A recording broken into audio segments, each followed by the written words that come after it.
Moving on, running out of time here, so we're going to move quickly to wide receiver, talk about stacks.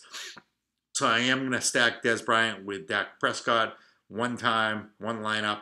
Dez, that will be a chalky play. Dez and Dak will both be very highly owned, and that stack will be very highly owned, but I will have exposure to it. As I said, coming back to Mariota, I will have him stacked with everybody. Rashad Matthews, one lineup. Delaney Walker, two lineups. Maybe Jocko Smith, the backup tight end, three lineups. Decker hasn't done anything, but he can have a 3-touchdown game, four lineups, and the rookie speedster who had a 59-yard touchdown. Oh my God, I'm spacing on his name, and I don't want to look it up, so I'll come back and update that one. So maybe 4 to 5 stacks with Mariota, even maybe with DeMarco Murray. I mean, we are going to load up on Mariota on my lineups this week. I'll have one stack with Bortles and Hearns just because of the matchup, and Marquise Lee's banged up. Cam and McCaffrey, we talked about. Tyrod and Shady, we talked about. I will stack Breeze with Kamara and Breeze with Thomas. 2 Breeze lineups. Big Ben, as I said, I'll stack him with Antonio. I'll stack him with Bell, and I may stack him with Martavius Bryant. We all know Martavius Bryant's the squeaky wheel this week. And I have a feeling that they're trying to make peace over there, and if they're going to ever make it, this is the week they feed him the ball. And he may get less attention from Cincinnati. I will stack McCown with Safarian Jenkins at tight end. Safarian Jenkins and McCown, I mean, crazy amount of targets against the Patriots last week. And maybe Jermaine Kearse because Robbie Anderson is very banged up. Wilson, I'll stack him with Baldwin. I'll stack him with Graham. And I may even stack him with Richardson. So those are the stacks. Outside of the stacks this week, guys I'm looking at are Michael Thomas at 7,500. Just like that matchup. If Breeze does have a good game, Michael Thomas will be a factor. This is going to be the cheapest week to own Jordy at 6,800 you'll ever get with Hundley playing quarterback against what has been a better Saints defense, but still has been torched. And we don't know much about Hundley. You have to have some exposure to Jordy at 6,800. I told you about Rashad Matthews in the stack with Mariota, but I actually like him as a PPR play on DraftKings outside of the stack.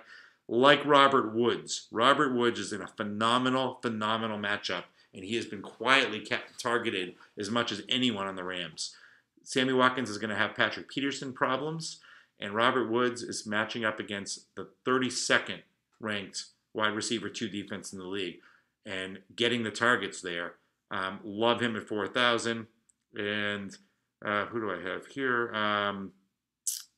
I think Thielen and Landry, they don't have a lot of ceiling, right? They're going to put up 15 to 20 points. So if you need to fill someone in the middle and consistently, but I don't think they have a ton of massive upside.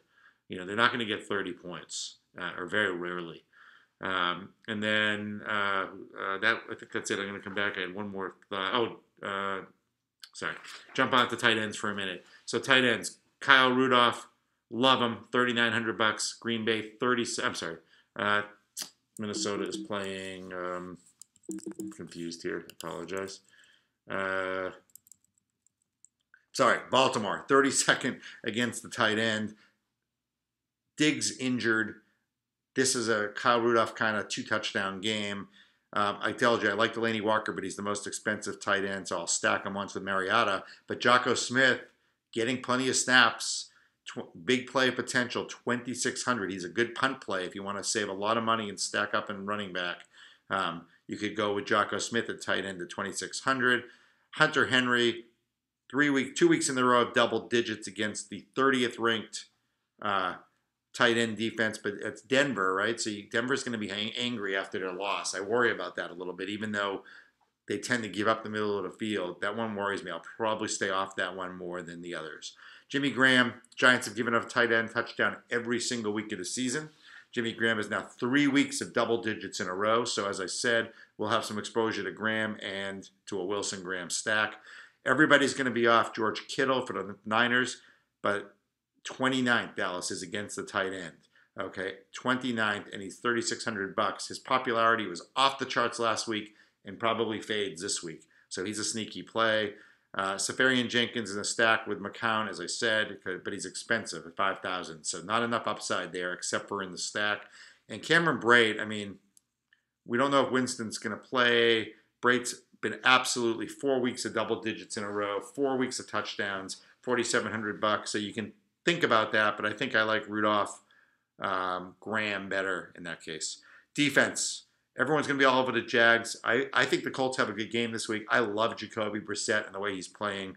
I'm going to stay away from the Jags' high-priced defense, and I'm going to focus on number one, the Vikings, 3,300 against the Ravens at home. The Ravens are just a mess, and the Vikings defense is scoring double digits at home. Flacco is prone to make a mistake. Like the Vikings defense for the price. Second is the Bills. Winston's banged up. He could even end up out of that game. The Bills are a pumped-up team playing great defense and only 3,400. They will be chalky. And then the Broncos, I just think the Broncos are going to be absolutely fired up. And Phillip Rivers, as good as he is, usually is prone to a pick six. And I see Aqib Talib having one this week. So, again, Vikings by far 1, Bills 2, Broncos 3. Good luck, and we'll be back next week.